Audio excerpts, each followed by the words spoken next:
الحمد لله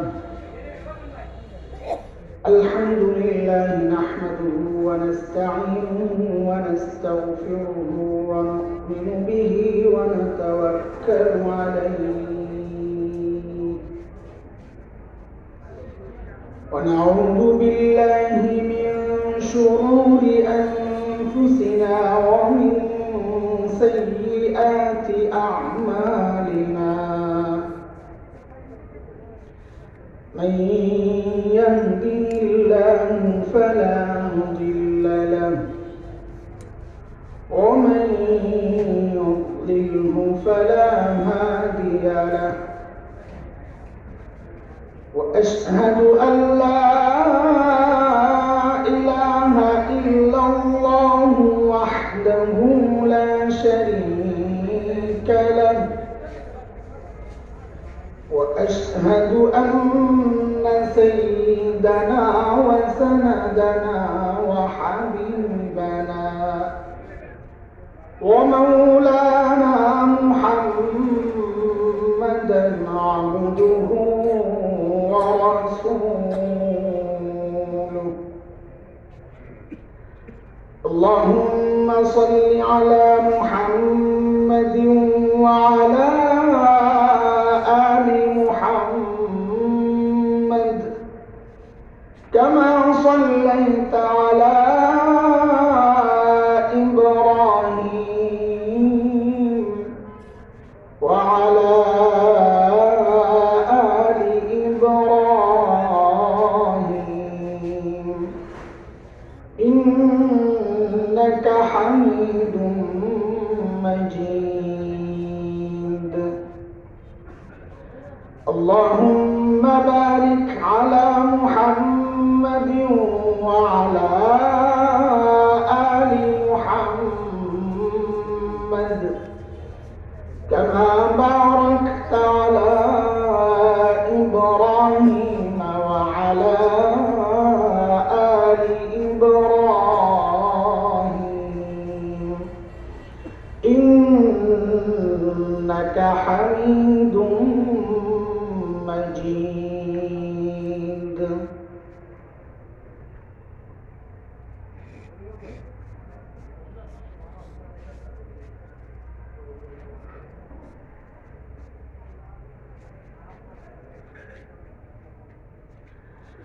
أما بعد فأعوذ بالله من الشيطان الرجيم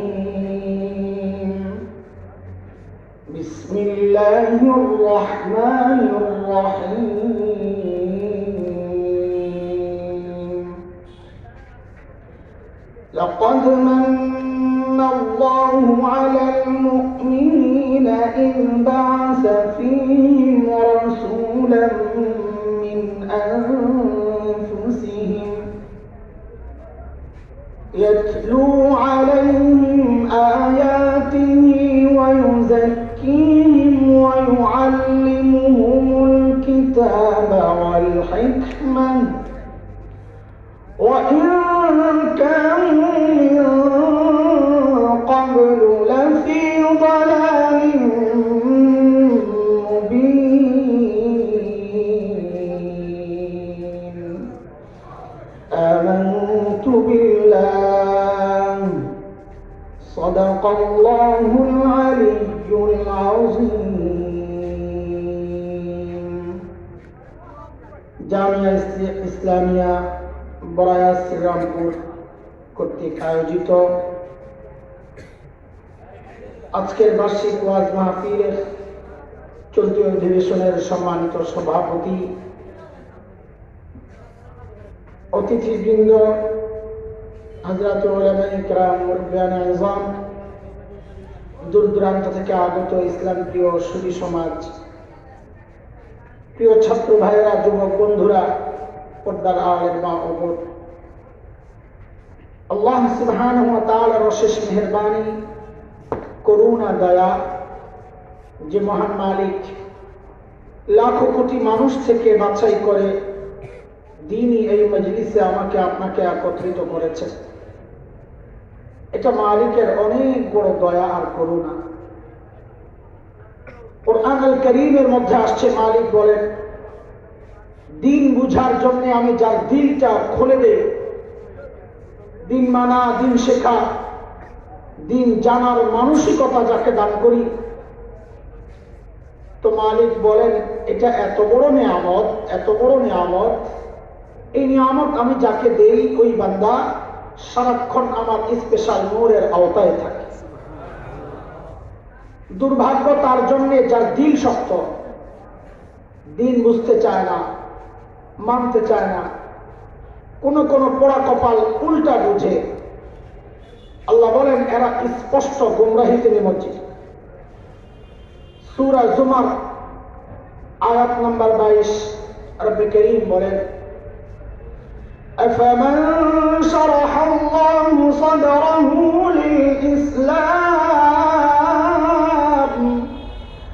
فهو على نور من ربه فويل للقاسية قلوبهم من ذكر الله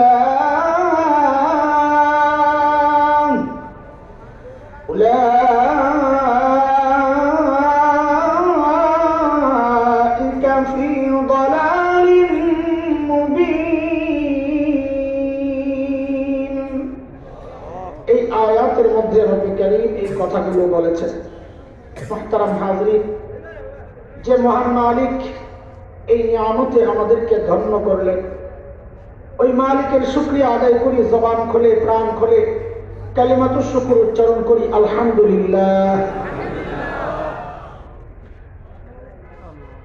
আপনাদের সাথে শুরুতে একটু কথাবার্তা বলেনি, তারপরে বয়ানে ঢুকবো ইনশাআল্লাহ।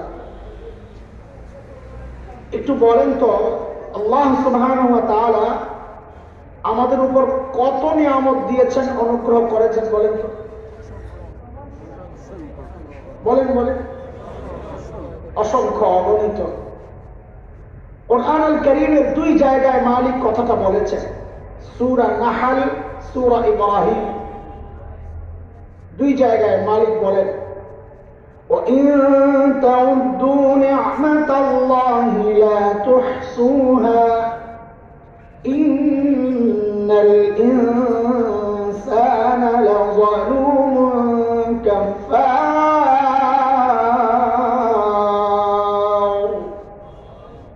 আল্লাহ বলেন আমার নিয়ামত গনে গনে শেষ করতে পারবে না। আচ্ছা বলেন এবার, এই সমস্ত নিয়ামতগুলোর মর্যাদা কি এক না বড় ছোট আছে? কথা বলবেন না আপনারা? ঘুমাইছেন? হ্যাঁ, ঘুমাইছেন? পরীক্ষা করব ঘুমাইছেন কিনা, মনোযোগ আছে তো না? মনোযোগ পরীক্ষা করব, কথা বলে না তো? আরে মনোযোগ পরীক্ষা করব তো কে কে ঘুমাইছেন একটু হাত তোলেন তাহলে দেখি। আল্লাহু আকবার। না, হাত তুলছে আমি ঘুমাই নাই, ওটা দেখেন, ঘুমাইলে আবার হাত তোলে না কিনা। আচ্ছা একটু কথাবার্তা বলবেন আমার সাথে? কেন বলবেন? আমার আনছেন দাওয়াত দিয়ে আপনারা কথা বলার জন্য, তো কেন বলবেন এটা একটু বুঝা নেন, বুঝা আগাইতে হবে। উড়া তোরা আমি মারতে পারবো না, প্রতি লাইনে লাইনে বুঝতে হবে, নাইলে কথা বোঝা যাবে না। বলেন তো আপনারা, আপনাদের এলাকায় দৌড়ায় কি দিয়া, হাত দিয়া না পাও দিয়া? পাও দিয়ে দৌড়ায়। ও তো ঢাকার সাথে মিল আছে তো, দেখা ঢাকায় তো আমরা পাও দিয়েই দৌড়ে। আচ্ছা বলেন তো, একজনকে আপনি ছেড়ে দিলেন এই মাথা থেকে ওই মাথায়, খুব স্পিডে দৌড় মার, গোল্লা ছুট খেলছেন জীবনে? গোল্লা ছুট চেহারায় তো কয় না। গোল্লা ছুটের আখেরি দৌড়টা দেয় না, একটা আখেরি দৌড়, চোখ মুখ বন্ধ করে খিচ্চার দিয়ে দৌড়, এমন স্পিডে দৌড় মারছে ওই মাসে। যাওয়ার পর তাকে বলা হলো দাঁড়া, হাত ঘুরারে বাঁধছে, বেঁধে বলা হলো কি আগের মতো আবার স্পিডে ওই পাশে যা, পারবে? কেন? পাও তো বাঁধে নাই, দৌড়ানো তো দৌড়ায় তো পাও দিয়ে, একটু আগে বললেন না? তা হাত বাঁধার কারণে দৌড়ের স্পিড কমে গেছে। হাত দৌড়ায় না ঠিক, পা যখন দৌড়ায় তখন হাত একটা ভূমিকা রাখে। কি ভূমিকা? পায়ের সাথে হাত তখন এমন এমন করে করে এমন এমন করে, কি বলে জানেন? পাওয়ারে বলে, দোস্ত তুই একা না, তোর সাথে আমরাও আছি কিন্তু। তখন পাও চলার মধ্যে গতি পায়। বুঝেন না এই কথা? বক্তা সে তো পায়ের ভূমিকাই রাখবে। আপনারা যারা শ্রোতা, এরা যদি একটু হাতের ভূমিকা না নেন তো পায়ের চলার গতি কমে যাবে। বুঝে আসছে কথা? মরা সরালে জেহাদ করা যাবে না। তোমরা কে কইছে সিলেটাইতে শাহজালাল ইয়ামানির জমিনে এই সমস্ত মরা পাবলিক চলবো না? একটা জোরে তাকবীর দাও তো দেখি। আল্লাহু আকবার। তাকবীর তো জোর আছে, যায় যায় তো কথা কও না কেন? বুড়াদেরকে বলি নাই, জুয়ান পোলাপানকে বলতেছি। আর মনোযোগ আসেনি? মনোযোগ না থাকলে বোঝা কঠিন হবে। উড়াদুরা কথাবার্তা বললে, লাইন ছাড়া কথাবার্তা বললে মনোযোগ লাগে না। যেখান থেকে শুনে ওখান থেকেই মজা লাগে। কোন রকম জোরাতালি দিলেই হয়। ছোট্ট একটা ঘটনা, গল্প শোনা এলেই তারপরে ঢুকতেছি। এই যে খাতির পাতাইতেছি, বয়ান না, এটা বয়ানের বাইরে গুলা খাতির পাতাইতেছি যেন একটু মনোযোগ আসে। এই জন্য আমার ভালাই আমার জায়গা না, রাত তো অনেক হয়ে গেছে। হুজুরে আমারে খাওয়াইছে, চাটা নাস্তা নাস্তা খাওয়াই, আমারে বুঝাই বুঝাই রাখতেছে একটু একটু। আলহামদুলিল্লাহ মুরব্বীরা চলে গেছে, এবার আমরাই, ঠিক আছে না? বাকি মুরব্বী যারা আছে আশেপাশে ওনারাও চলে গেলে আমরা আরো বাঁচি। আমরা খাতির জমায় জমায় কথা বলবো ইনশাআল্লাহ, সারা রাত ইনশাআল্লাহ, যা করে আল্লাহ। জালেম কোথায় চলবো, আমি তো কমই বেটা, তোরা কমে না হুজুর আপনার কষ্ট হইব। দুই দোস্ত বসছে বাদাম খাইতে। কি খাই রে? আমাদের অঞ্চলে এই সিস্টেম আছে, যেটা বেশি চালাক ওটা বোকাটারে লাগায় দেখো, দোস্ত তোর দাদাই কেমনে মারা গেছে রে? তো বোকা একদম হাসপাতাল থেকে শুরু করে, দাদারে কেমনে হাসপাতাল গিয়েছে, কেমনে আনছে, কেমনে মারা গেছে, কবরে দিয়ে কেমনে কানছে, সব বইলা টইলা তাকায় দেখে বাদাম শেষ হয়নি। এমন হয় না আপনার মধ্যে? আমরা তো এরকম করছি, কত মানুষের কিস্তায় লাগাই দিয়ে বাদাম খাই দিয়েছি। তো দুই দোস্ত বসছেন বাদাম খাইতে। একটা হইল ক্যারিসা, কেরাত পরে, আরেকটা হইল ঐতিহাসিক মুআররিখ, ইতিহাস জন। তো কারিসা বলে কি, দোস্ত তুই তো অনেক ইতিহাস জানস, কোরআনে আসছে আহসানুল কাসাস, সবচাইতে চমৎকার গল্প হচ্ছে নবী ইউসুফ আলাইহিস সালাতু ওয়াস সালামের গল্প। তুই গল্পটা শোনা না, কি সুন্দর গল্প। ঐতিহাসিক ইতিহাস পড়া পড়া আরো চালাক হয়েছে না?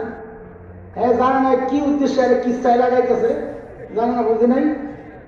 তো এও চালাক কম না, এ করছি কি আস্তে করে ফার্সিতে ইউসুফ আলাইহিস সালামের কিস্সা বলে যে পীর বুত পাশের দাস গুমসুদ বাজিয়াফত। এক বুড়া ছিল, ওনার একটা ছেলে আছিল, হারায় গেছিল, ফেরত পেয়েছে। ইউসুফ আলাইহিস সালামের কিস্সা শেষ। ঐতিহাসিক কয়, তুই আমার যে বেজালে ভালাইছিলি, এইবার তুই সামলাবি কেমনে? সামলা। দোস্ত কি যাবা? কারি আব্দুল খালেক আর কারি আব্দুল বাসেত আহারি কি তিলাওয়াত অশান্তি অত হাহা, তোর মতো এত সুন্দর করে কারি আব্দুল বাসেতের মতো আর কেউ পারে না। একটু শোনা না দোস্ত। ঐতিহাসিক মনে মনে চিন্তা করে, আমি তো কোনাকুনি মারছি, তুমি কি করবে এখন? কারিসা কি বাটপার কর? কারিসা বলছিস এই কিস্সা আমারে শুনাইছ, কেরা তো ওই মার্কাই হইব। টান মারছে, والشمس وضحاها दरमियान में बहुत कुछ हाहा वला यखाफ उक़बाहा। والشمس وضحاها মাঝখানে অনেকগুলো হাহা, শেষ আয়াত হলো ওয়ালা ইয়াখাফু। ও দোস্ত শুনেন শুনেন, হাসানোর জন্য বলতেছি না, বুঝানোর জন্য। এই দুষ্টামি ভাইজামি করলে মাঝখানে লাগে না, আগা গোড়া দিলেই হয়। কিন্তু কোন গুরুত্বপূর্ণ কথা শুনতে হইলে আগাও লাগবে, মাঝখানেও লাগবে, গোড়াও লাগবে। আগা গোড়া পুরা কথা কথাগুলো মনোযোগ দিয়ে শোনা লাগবে, তাইলে বোঝা যাবে কি বলতে চাচ্ছি। শোনা যাবে তো ইনশাআল্লাহ? আলহামদুলিল্লাহ। বলছিলাম ওই নিয়ামতগুলোর মধ্যে ছোট বড় আছে না? সব এক, ছোট বড় আছে। কোন নিয়ামত বড়, কোন নিয়ামত ছোট, কেমনি বুঝবো? তো মুফাসসিরিনে কেরাম একটা মূল নীতি বানাইছেন, মূল নীতি, উসুল কি, যে কোরআনুল কারীমের মধ্যে যে সমস্ত নিয়ামতের ক্ষেত্রে আরবি শব্দ মান ব্যবহার হয়েছে, মান্না, মান্না ইয়ামুন্নু, মানে হচ্ছে খোটা দেওয়া। মান মানে কি? খোটা দেওয়া, খোটা দেওয়া। বলে যে সমস্ত নিয়ামতের ক্ষেত্রে এই মান ব্যবহার হয়েছে, বুঝতে হবে ওই নিয়ামতগুলো বান্দার জন্য আল্লাহর পক্ষের বড় নিয়ামত। কেন? কারণ মানুষ যখন খোটা দেয়, কথার কথা বুঝেন, আপনি একজনকে 100 টাকা দিচ্ছেন, ওই ব্যক্তিকে আবার 1 লক্ষ টাকা দিচ্ছেন। আপনি যখন খোটা দিবেন কি বলবেন? তোরে না একদিন 100 টাকা দিছিলাম, কথা বলেন না? 1 লক্ষ বলবেন। মানুষ খোটা ছোটটা দেয় না, কোনটা দেয়? বড়টা দেয়। আল্লাহর শানে খোটা দেওয়া এই শব্দকে না মান। আমরা কোরআনের মানের তর্জমা করি, আল্লাহ তাআলা অনুগ্রহ প্রকাশ করেছে। তো যেই যেই নিয়ামতের ক্ষেত্রে আল্লাহ অনুগ্রহ প্রকাশ করেছেন, মুফাসসিরিনে কেরাম বলেন বুঝতে হবে ওই নিয়ামতগুলো আল্লাহর দেওয়া সবচাইতে বড় নিয়ামত। যেমন সূরা হুজুরাতের শেষ আয়াতের আগের আয়াতে একটা নিয়ামতের ক্ষেত্রে, বর্ণনার ক্ষেত্রে আল্লাহ মান ব্যবহার করেছেন। মালিক বলেন, يَمُنُّونَ عَلَيْكَ أَنْ أَسْلَمُوا قُل لَّا تَمُنُّوا عَلَيَّ إِسْلَامَكُمْ بَلِ اللَّهُ يَمُنُّ عَلَيْكُمْ أَنْ هَدَاكُمْ لِلْإِيمَانِ إِن كُنتُمْ صَادِقِينَ। এই আয়াতে আল্লাহ যে কথাটা বলছেন সহজভাবে বলি, আল্লাহ বোঝাচ্ছেন, বান্দা, ঈমানের নিয়ামত দিয়ে আমি তোমার উপর আমার বড় বড় নিয়ামতগুলোর একটা শ্রেষ্ঠ নিয়ামত তোমাকে দান করেছি। তাহলে আল্লাহর পক্ষ থেকে পাওয়া নিয়ামতের মধ্যে ঈমানের নিয়ামত একটা বড় নিয়ামত। ঠিক আছে কথা? আরেকটা নিয়ামত শুনেন।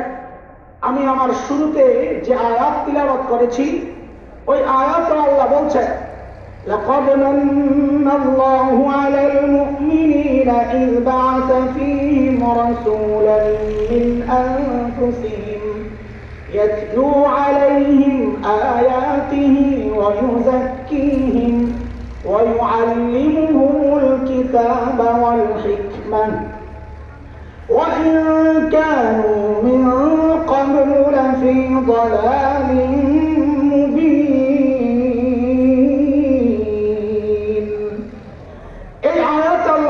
বান্দা, আমি আমার শ্রেষ্ঠ রাসূলকে তোমাদের রাসূল বানায়া পাঠায়া আমি তোমাদের উপর আরেকটা বড় নিয়ামত দান করছি। বুঝা গেল আখেরি পয়গম্বরের উম্মত আমরা হয়েছি, আল্লাহ বানিয়েছেন। এটা আল্লাহ আমাদের উপর আরেকটা বড় দয়া করেছেন, অনুগ্রহ করেছেন। ও দোস্ত, আমার নবী কত বড় নিয়ামত তাকে আপনারা জানেন? বলেন, আমার নবী কত বড় নিয়ামত তা কি জানেন আপনারা? কথা বলেন। আর জানলে বলেন হ্যাঁ, না জানলে বলেন না। জানেন? নবী চিনেন? নবী চেনেন না? নবী চেনেন তো না? নবী চিনেন। আপনার চুল বলে আপনি নবী চিনেন না। আপনার দাড়ি সপ্পান ক্লিন শেভ প্রমাণ করে আপনি নবী চিনেন না। আপনার টাই প্রমাণ করে নবী চিনেন না। পেন প্রমাণ করে নবী চিনেন না। আপনার বিবির শাড়ি প্রমাণ করে নবী চিনেন না। আপনার বিয়ে শাদীর প্রোগ্রাম প্রমাণ করে আপনি নবী চিনেন না। আপনার নেতা নির্বাচন প্রমাণ করে আপনি নবী চিনেন না।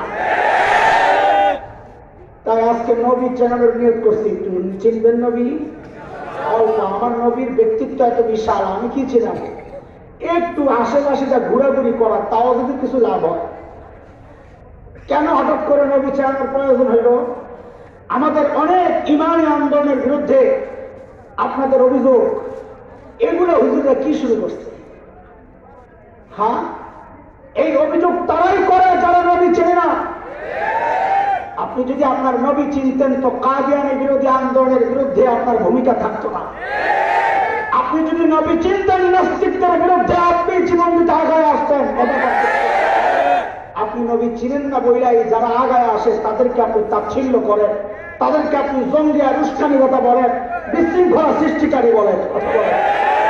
ঘটনা কি? আপনি নবী চিনেন না। আগে নবী চিনেন, তারপরে বুঝেন। নবী চেনানোর আগে আমাদের বড়রা দুইটা উদাহরণ দিয়েছেন। আমি ওই দুই উদাহরণ দিয়ে কথা শুরু করতে চাই। বয়ান শুরু করি নাই, ঢুকতেছি আস্তে আস্তে। দুইটা উদাহরণ দিয়েছেন আমার বড়রা। প্রথম উদাহরণ দিয়েছেন আমার নবীর তুলনা হচ্ছে আমার নবী আকাশের মতো। কার মতো? মানে কি?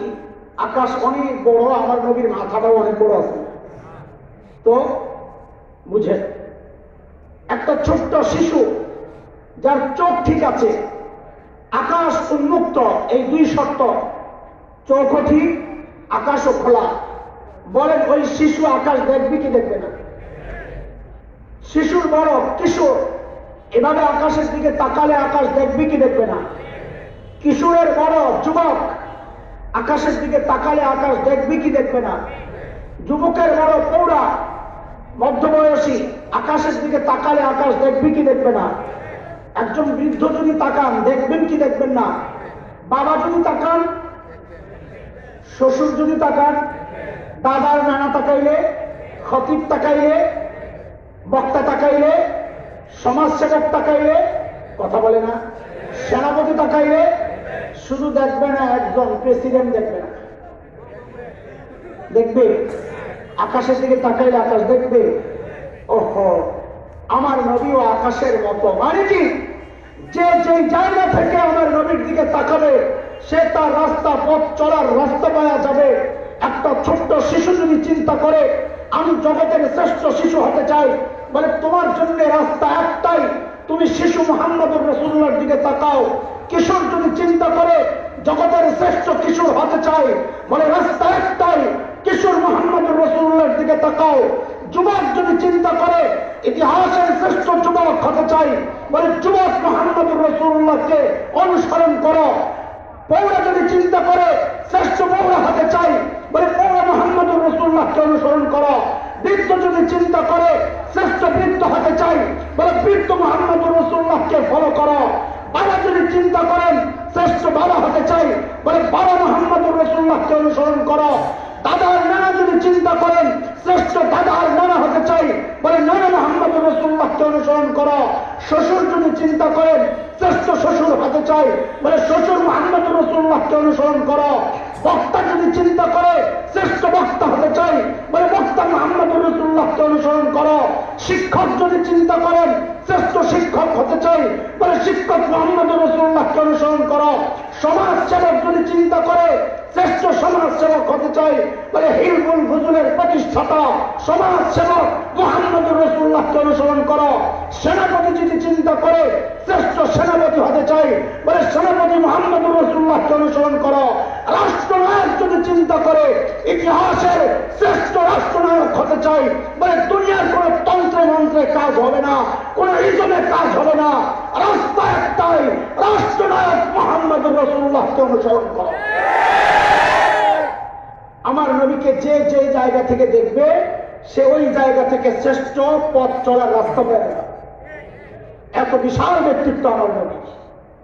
এক উদাহরণ, এই উদাহরণ কাজে লাগাবো আসছে সবার শেষে ইনশাআল্লাহ। মাঝখানের আলোচনা বোঝার জন্য আরেকটা উদাহরণ মনে রাখেন। আগের উদাহরণ কাজে লাগাবো কখন? সবার শেষে। মাঝখানের কথা বোঝার জন্য আরেকটা উদাহরণ। একজন বাবা অনেক সম্পদের মালিক। কত সম্পদ? হিসাব ছাড়া। তার একটা মেয়ে। কয়টা? মেয়েরা বাবার সাথে একটু বেশি আহ্লাদ করে না? বাবাও মেয়েদেরকে একটু বেশি আদর দেখায়, করে না? করে সমান। ছেলের যে আদর করে মেয়েরা একই আদর করে। বাবার কাছে মায়ের কাছে আদর একই, কিন্তু মেয়েদের আদরটা একটু দেখায় বেশি। আরে চলে যাবে আরেকজনের ঘরে, কেমন না কেমন পড়ে। বাবার অঢেল সম্পদ, মেয়েও একটা, তাহলে আহলাদ বাড়ছে না কমছে? ধনী বাবা হলে তো মেয়েদের আহলাদ একটু বেশি, চটর চটর করে বেশি। আর যদি এক মেয়ে হয় তো আরো বেশি চটর চটর। ঘটনা চক্রে মেয়েটা খুব সুন্দরী, তাহলে চটর চটর বাড়ছে না কমছে? বিয়ের বয়স মনোযোগ মনোযোগ লাগে। বিয়ের বয়সে একজন আসছে প্রস্তাব লয়া, তো মেয়ের বাবা জিজ্ঞেস করে আপনি কে? প্রস্তাব দিয়ে লইয়া আসছেন, আপনি কে? তো বলে আমি ছেলের খালু। কে? ছেলের খালু। খালু। আর মেয়ের বাবা কাছে খেয়ে পাহা ফাইজলামি করেন মেয়া, আমার মেয়ের দাম কম, খালু এসে প্রস্তাব লইয়া কারে এমন করেন কেন? চেতেন কেন? কি হয়েছে বল না, কে কোথায়? ওই ছেলের বাবারে পাঠান, ছেলের বাবারে পাঠান, আমার মেয়ের দাম আছে না? ঠিক আছে, চেতেন কেন? পাঠিয়েছে ছেলের বাপরে পাঠিয়েছে, ভাই তোমার ছেলের প্রস্তাব লইয়া তুমি যাও, বেটা করো। ছেলের বাপ আসছে, এসে বলে ভাই আমার মেয়ে, আপনার মেয়ে নিতে চাই। এখন ছেলের বাপের সব খবর টবর নেয়নি আপনার দেশে? না না না, না নিয়ে গিয়ে দেবে না। তো খবর লয় আপনার নাম কি, বাপের নাম কি, বংশের খবর কি, ছেলের মা কে, বংশ কি, ছেলে কাদের সাথে চলতো, বন্ধু বান্ধব কি, হাইট কেমন, কালার কেমন, লেখাপড়া কি, সব খোঁজ খবর লয় কি লয়? সব খবর টবর লয়া ছেলে পছন্দ হয়েছে। এখন বিয়ের ব্যাপার, বিয়ে দেওয়ার সময় এই বাবা, কোন বাবা? যার টাকার অভাব নাই, মেয়েও একা, বিয়ে দেওয়ার সময় শাড়ি কিনতে যাবে তো দামি আর সুন্দর শাড়ি কিনবে না কম দামি? কেন? তার টাকার অভাব নাই, খরচের জায়গা নাই। গয়না কিনতে যায় তো সেরা গয়না কিনে, প্রসাধনী কিনতে যায় তো সেরা প্রসাধনী কিনে, সব সেরা সেরা জিনিস দিয়া সাজায় মেয়েকে বিদায় করে। কথা ঠিক কিনা? এই কথাটা মাথায় ঢুকান আগে, এরপর বুঝতে থাকেন। আল্লাহ সুবহানাহু ওয়া তাআলা প্রিয় হাবিব সাল্লাল্লাহু আলাইহি ওয়াসাল্লামকে দুনিয়ায় পাঠানোর সময় সব বিষয় লক্ষ্য করেছেন। যা দিচ্ছেন তো সব সেরা সেরা জিনিস দিয়া আমার নবীকে দুনিয়ায় সাজায়া পাঠাইছেন। সুবহানাল্লাহ। প্রথম আসে প্রস্তাবের কথা। কিসের কথা? ওই যে প্রস্তাব, আল্লাহর সিদ্ধান্ত আমার নবীকে আমি দুনিয়ায় ফ্রি পাঠাবো না। ফ্রি জিনিসের দাম থাকে না। মানুষের নেচার হচ্ছে যে জিনিস অর্জন করা যত কষ্ট, ওইটার মূল্য তার কাছে তত বেশি। আল্লাহর সিদ্ধান্ত আমার নবীর আমি ফ্রি পাঠাবো না, আমার বান্দারা দাম দিবে না।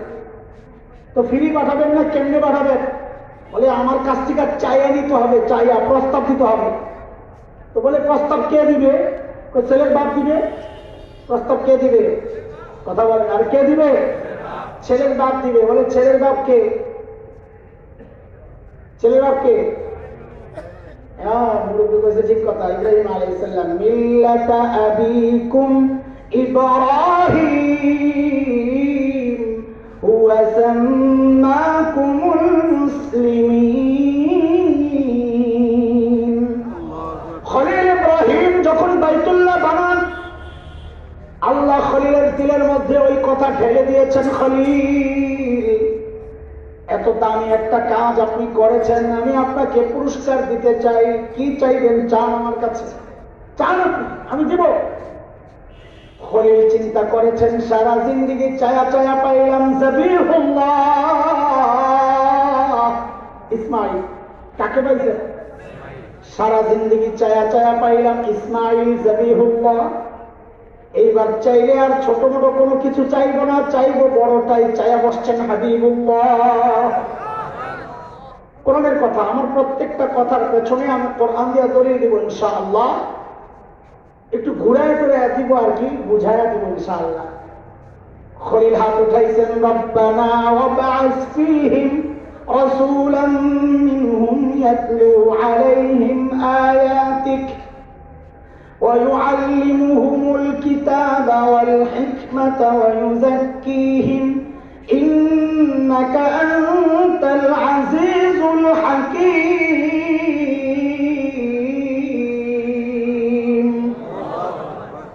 দোয়া করছেন কে? আমি যেভাবে শিখাই দিই ওইভাবে বলেন, তাহলে বলতে মজা লাগবে, শুনতেও মজা লাগবে। দোয়া করছেন খলিলুল্লাহ। দরখাস্ত পাঠাইলেন কে? দরখাস্ত পাঠাইলেন কে? প্রস্তাব দিলেন কে? বলেন না। পাশে কিন্তু বসা জবিহুল্লাহ। কে কে? জবিহুল্লাহ চিনেন তো?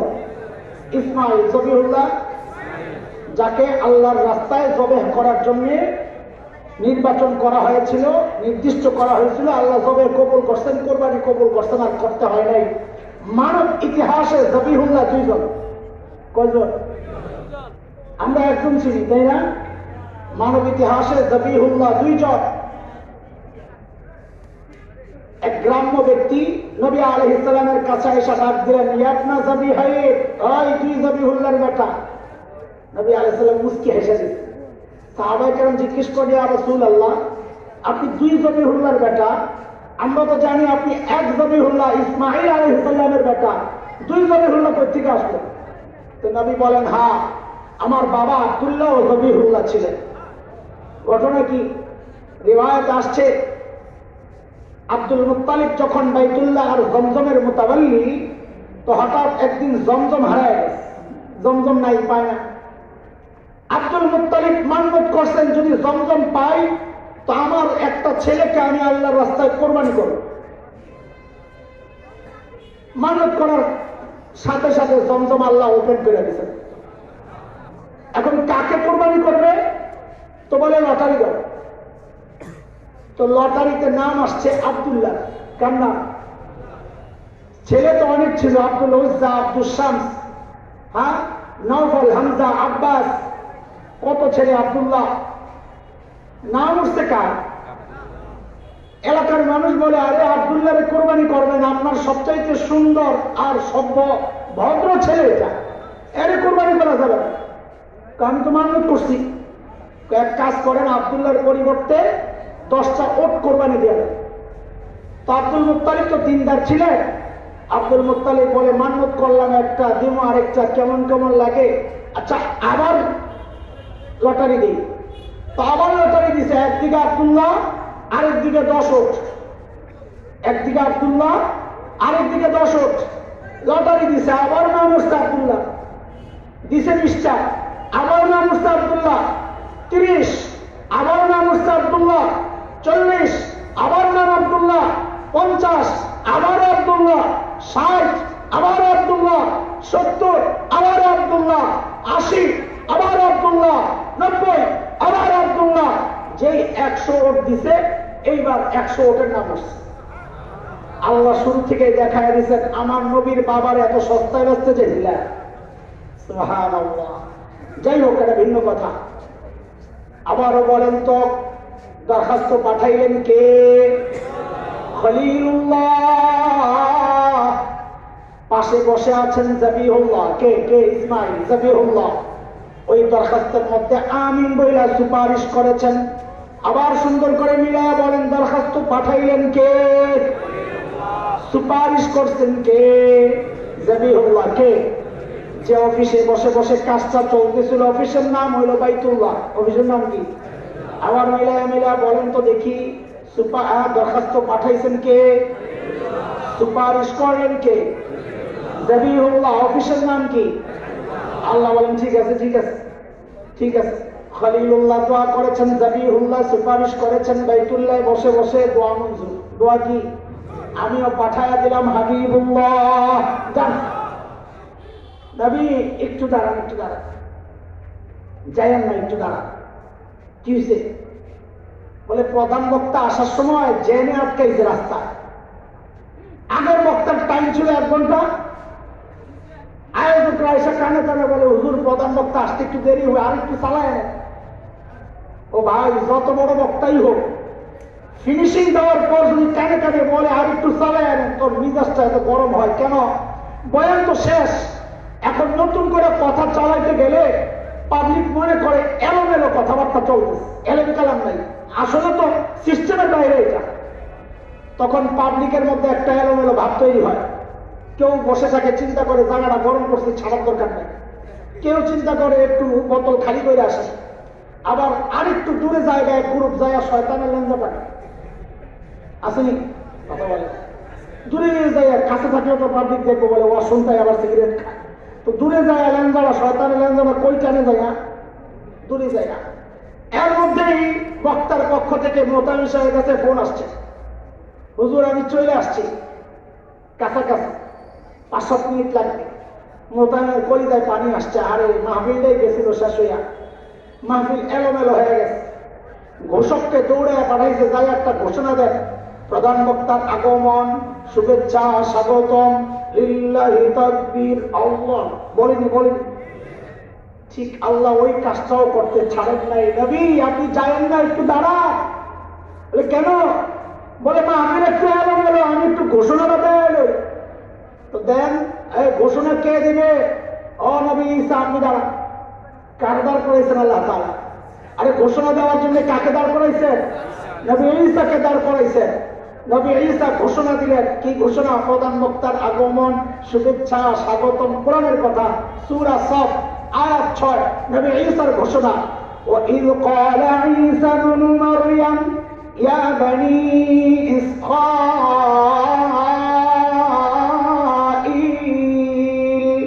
إِنِّي رَسُولُ اللَّهِ إِلَيْكُمْ مُصَدِّقًا لِمَا بَيْنَ يَدَيَّ مِنَ التَّوْرَاةِ وَمُبَشِّرًا بِرَسُولٍ يَأْتِي مِن بَعْدِ اسْمُهُ أَحْمَدُ। নবী ঈসা ঘোষণা দিলেন, ও বনী ইসরাঈল শোনো, আল্লাহ আমাকে তোমাদের রাসূল বানায়া পাঠাইছেন। ও দোস্ত, এই যে কথাগুলো বলতেছি না, মনে মনে ভাবতেছেন মজার মজার কথা কয়, নবীর সম্মান শোনাইতেছে। না না, আমাদের বয়ানের একটা টার্গেট আছে। এই ময়দানে উড়াদুরা কথাবার্তা বলার জন্য নামি নাই, কিছু টার্গেট নিয়ে নামেছি, মানুষকে কিছু বিষয়ে সতর্ক করার জন্য। তো বলে এগুলো বলতেছেন যে ওই সতর্ক করার মতো কোনো কথা তো নাই। শুনে বাচ্চাদেরকে যখন ডাক্তারের কাছে নিয়ে যায়, তো বিশেষজ্ঞ, শিশু বিশেষজ্ঞ ডাক্তার যখন বুঝে এই বাচ্চাকে ইঞ্জেকশন পুশ করতে হবে, সরাসরি ইঞ্জেকশন দেয় না। কি করে? একটা চকলেট দেয়, একটা খেলনা দেয়, ধরো খেলাধুলা করো, বাচ্চা ওটা নিয়ে ব্যস্ত থাকে, আর ডাক্তার আস্তে আস্তে ইঞ্জেকশন রেডি করে। যেই দেখে পুরাপুরি ওটার মধ্যে ব্যস্ত, তো আস্তে করে পুশ করে ঢুকায় দেয়। কথা ঠিক কিনা? আমি আপনাকে এখন চকলেট খাওয়াইতেছি, চকলেট আমার টাইম হলে আমি ঠিক ইঞ্জেকশন ঢুকাই দেবো ইনশাআল্লাহ। ওই ইঞ্জেকশনের একটা সুই হচ্ছে নবী ঈসার এই ঘোষণা, ও বনী ইসরাঈল আল্লাহ আমাকে তোমাদের রাসূল বানায়া পাঠাইছেন। এই কথাটা মুখস্থ করেন, পরে আমার দেওয়া লাগবে ইঞ্জেকশনের সময় আমি বলবো আমার সুইটা দেয়, তখন এই কথাটা দেওয়া লাগবে। বলেন আমার সাথে, ও বনী ইসরাঈল আল্লাহ আমাকে তোমাদের রাসূল বানায়া পাঠাইছেন। মনে থাকবে ইনশাআল্লাহ। আচ্ছা, মাঝখানে আরেকটা কথা বলে হঠাৎ মনে পড়ছে, ঈসা আলাইহিস সালাম আবার দুনিয়ায় আসবেন কিনা? কি জন্য আসবেন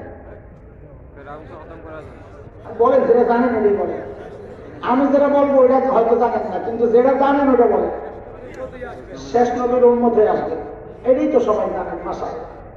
কেন হযরত ঈসা আল্লাহর কাছে চাইছেন, আল্লাহ আমার শেষ নবীর উম্মত বানাও, তা আল্লাহ দোয়া কবুল করছেন। কথাটা কত সোজা, কিন্তু খ্রিস্টানরা আমাদের এই কথার উপর এক ভয়ঙ্কর আপত্তি করে বসছে। কি সেই আপত্তি? আহলুস সুন্নাহ ওয়াল জামাতের আকীদা হচ্ছে সমস্ত নবীদের মর্যাদা সমস্ত উম্মতের উপরে। ঈসা আলাইহিস সালাম কি ছিলেন? আল্লাহ বানাইছেন সর্বোচ্চ মর্যাদা, তিনি তার চেয়ে নিচের মর্যাদার উম্মত হতে চাইলেন কেন? আল্লাহ বানাইছেন এমপি সাহেব, তিনি যদি বলে আমি এলাকার চেয়ারম্যান হতে চাই, তো মানুষ কি বলবে? মাথা ঠিক আছে? কথা বলেন। ঈসা আলাইহিস সালাম তো তাই করেছে। আল্লাহ বানাইছেন নবী, উনি হতে চাইলেন আখির নবীর উম্মত। ঠকতে চাইছেন না জিততে চাইছেন? জিতলো কেমনি? মিয়া উম্মত জিতা না নবী জিতা? বুঝেন না এই কথা? মর্যাদা বেশি কার? নবীর না উম্মতের? নবী। তো নবীর মর্যাদা রাইখা তিনি কেন তার চেয়ে কম মর্যাদা উম্মত হতে চাইলেন? প্রশ্ন জাগিয়ে তা বলেন। এবার উত্তর শুনেন। আমরা ঢাকায় বিরিয়ানি খুব পছন্দ করি, খুব পছন্দ, ফেভারিট আইটেম আমাদের। আপনাদের বাজারে যেই কটা মুদির দোকান আছে, আমরা ঢাকার অলিতে গলিতে তার চেয়ে বেশি বিরিয়ানির দোকান আছে। এক লোক বিরিয়ানি পাগল গেছে এক স্পেশাল রেস্টুরেন্টে বিরিয়ানি খেতে। তো বড় প্লেটের মধ্যে বিরিয়ানি দিছে, গরম টাটকা, ধোয়া উঠতেছে, আরে খাওয়া গরমের জন্য খাইতে পারে না, জিপা পুড়ে যাবো, এমন একটা অবস্থা। এর মধ্যে হোটেল বয় আসছে, খেয়াল করে, এর মধ্যে হোটেল বয় আসছে, বলে স্যার এক্সকিউজ মি, বলে কি স্যার? বলে স্যার আমাদের রেস্টুরেন্টের না একটা স্পেশাল আইটেম আছে স্যার। বলে কি? বলে একটা আচার আছে স্যার, খুব টেস্টি, দেবো? দাও দাও। বুঝেন, আচারের দাম বেশি না বিরিয়ানির দাম বেশি? কথা বলেন, আচারের দাম বেশি না বিরিয়ানির দাম বেশি? তো উনি যে সামনে বিরিয়ানি রেখে আচার চাইলো, বিরিয়ানি বাদ দিয়া না ওই আচার দিয়ে বিরিয়ানির স্বাদ বাড়াবে, না বিরিয়ানি বাদ দিয়ে আচার খাইব? বলেন না, বিরিয়ানির স্বাদ বাড়ানোর জন্য আচার চাইছেন না? এইবার বুঝেন, আল্লাহ নবী ঈসার সামনে নবুয়তের বিরিয়ানির ডিশ দিছে, দিয়ে আল্লাহ নবী ঈসা আখরি পয়গম্বরের উম্মতের চাটনি কিন্তু হেভি মজা আর টেস্টি লাগবো। তো নবী ঈসা কয়, আল্লাহ যদি একটু দিতেন আমি আমার নবুয়তের বিরিয়ানির স্বাদটার একটু বাড়াইয়া লইতাম। বাদ দিয়ে না, নবুয়ত বাদ দিয়ে না, নবুয়ত থাকবে। আখরি পয়গম্বরের উম্মতের চাটনি দিয়া নবুয়তের বিরিয়ানির স্বাদ বাড়াইতে চাইতেন হযরত ঈসা। বুঝে আসছেনি কথা? এটা বলার জন্য আমি জিজ্ঞেস করি নাই, আমি জিজ্ঞেস করছি ভিন্ন কারণে। হযরত ঈসা কিয়ামতের আগে আবারও আসবেন কেন? এটা মাহফিলের সিস্টেম। যিনি ঘোষণা দেন প্রধান বক্তার আগমনের, মাহফিল যখন শেষ হয় ওই মাঠটা তিনি আবার নেন। মাহফিল সমাপ্ত, ঘোষণা হয়েছে প্রধান বক্তার বক্তব্য শেষ, আজকের মতো মাহফিল এখানেই শেষ, আবার দেখা হবে। হযরত নবী ঈসা যেহেতু প্রধান বক্তা, নবী মুহাম্মদুর রাসূলুল্লাহ আগমনের ঘোষণা দিয়েছেন, ঠিক কিয়ামতের আগে আল্লাহ নবী ঈসাকে আবার পাঠাবেন যে নবী ঈসা প্রধান বক্তার আগমনের ঘোষণা আপনি দিচ্ছেন না? বলে জি। এখন দুনিয়ার মাহফিল শেষ, জান্নাতে আবার দেখা হবে, ওই ঘোষণা দেওয়ার জন্য আপনি আবার দুনিয়ায় যান। বুঝে আসছে কথা? নবী ঈসার ঘোষণা কয়টা ছিল? দুইটা। বলেন কয়টা? এক নম্বর ঘোষণা নবী ঈসা বলেন, ও বনি ইসরাইল, আল্লাহ আমাকে তোমাদের রসুল বানায়া পাঠাইছেন। এক নম্বর ঘোষণা, এটা রেখে দেন, পরে চাই কাজে লাগবে, মনে থাকবে তো ইনশাআল্লাহ? আমার দেওয়া লাগবে কিন্তু, মনে রেখে দেন, হারায় যায় না কথা থেকে।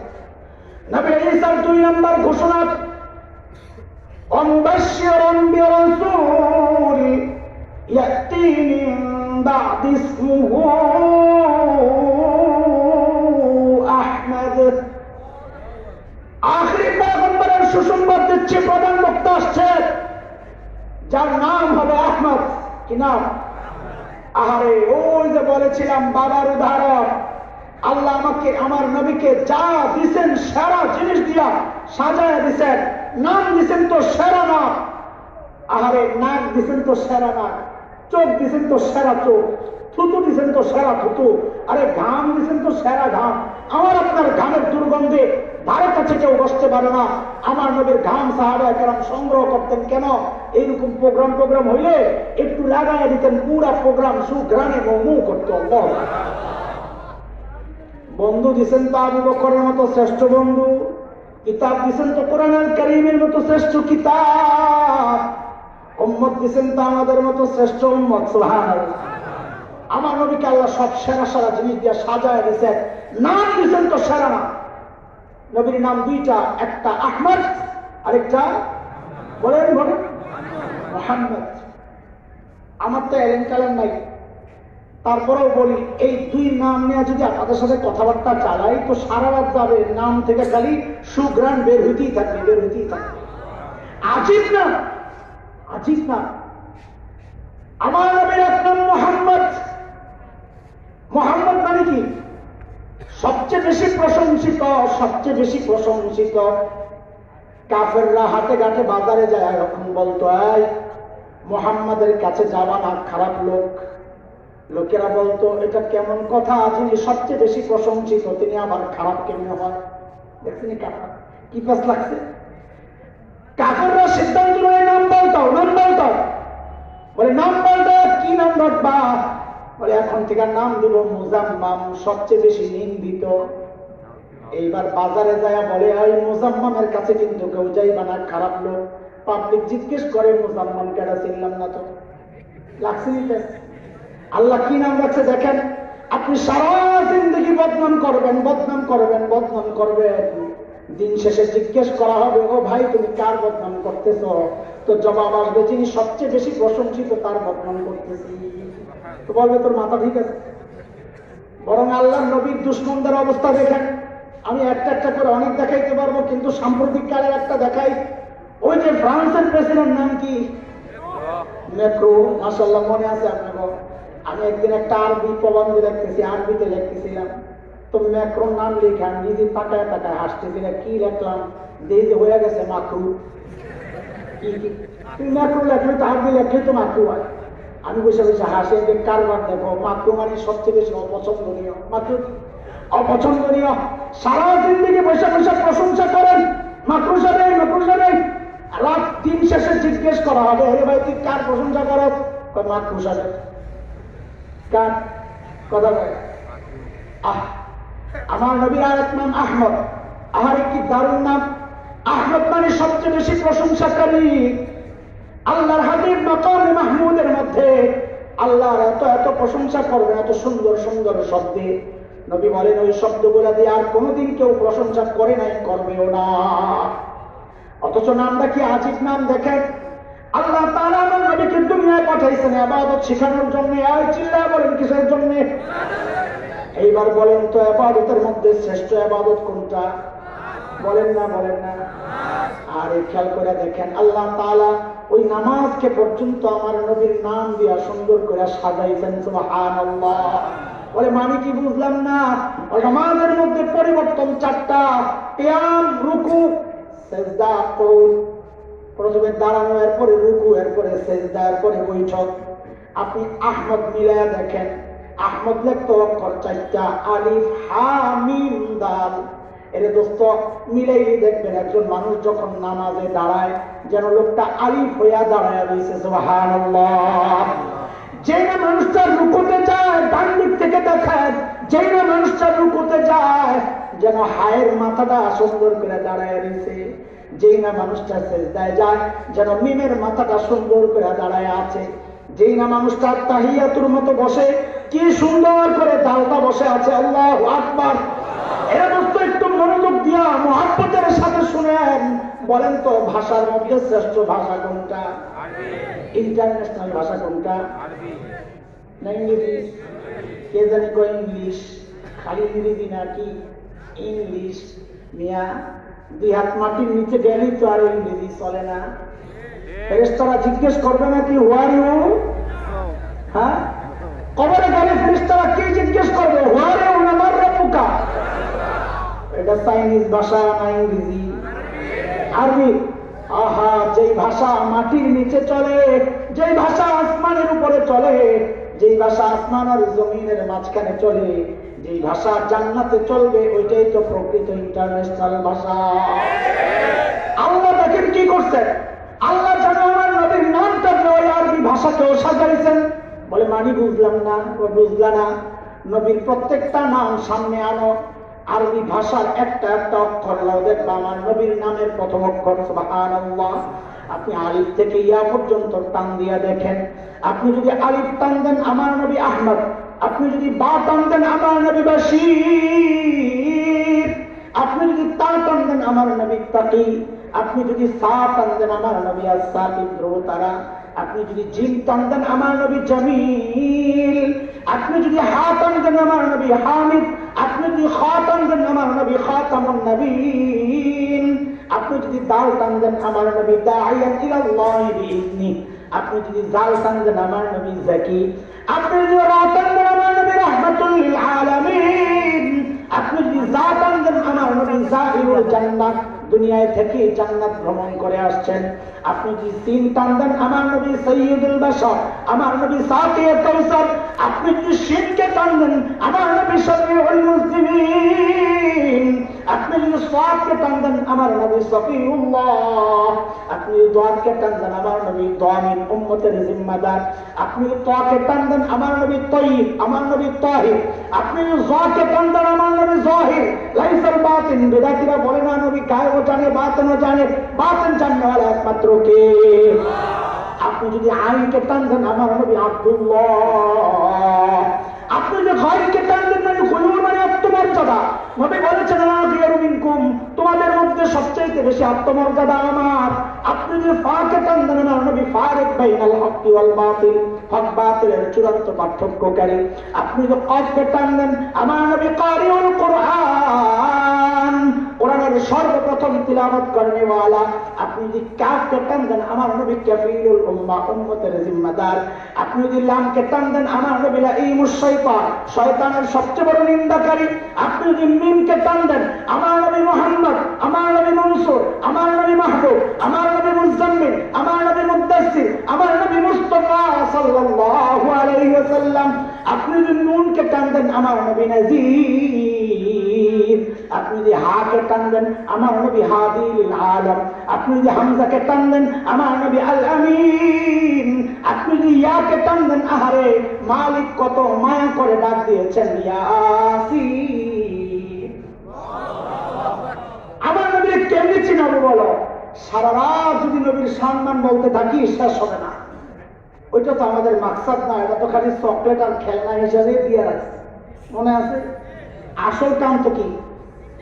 আসল কাম ভয়ে বলে না পোলাবেন, আরে বল আসল কাম। চলো প্রথম ইঞ্জেকশনের দিকে একটু একটু করে আগাই। মনোযোগ আছে তো? আহারে কথা কেমনে বোঝাবো আল্লাহ জানে।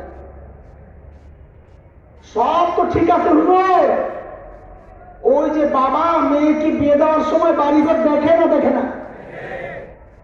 আল্লাহ তো এই জায়গায় দেখা গেল ঠিকঠাক চলে নাই কেন? আমার নবীর আল্লাহ সব সেরা সেরা জিনিস দিয়ে সাজাইয়া পাঠাইলো, কিন্তু দুনিয়ার সবচাইতে সুন্দর জায়গায় তো আমার নবীরে পাঠায় নাই। দুনিয়ার সবচাইতে সুন্দর জায়গা তো সুইজারল্যান্ড, সবচাইতে সুন্দর জায়গা এই আমাদের কাছে যাকে বলা হয় ভূস্বর্গ কাশ্মীর, দুনিয়ার জান্নাত বলা হয়। আল্লাহ তাআলা আমার নবীকে এই সুন্দর সুন্দর জায়গায় না পাঠাইয়া পাঠাইছেন জাজিরাতুল আরবে। কোথায়? আরে কথা বলে কোথায়? জাজিরাতুল আরব।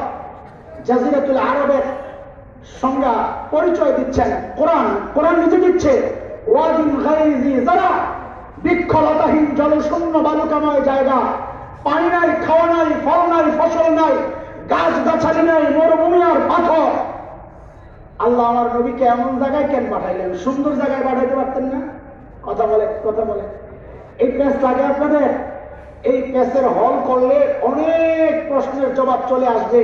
তখন আর কাদিয়ানী বিরোধী আন্দোলনের বিরোধিতা করা লাগবে না, তখন আর এনজিও বিরোধী আন্দোলনে আপনি আঙ্গুল তুলবেন না, নাস্তিক মুরতাদদের বিরুদ্ধে আন্দোলনে আপনি আঙ্গুল তুলবেন না। কেন?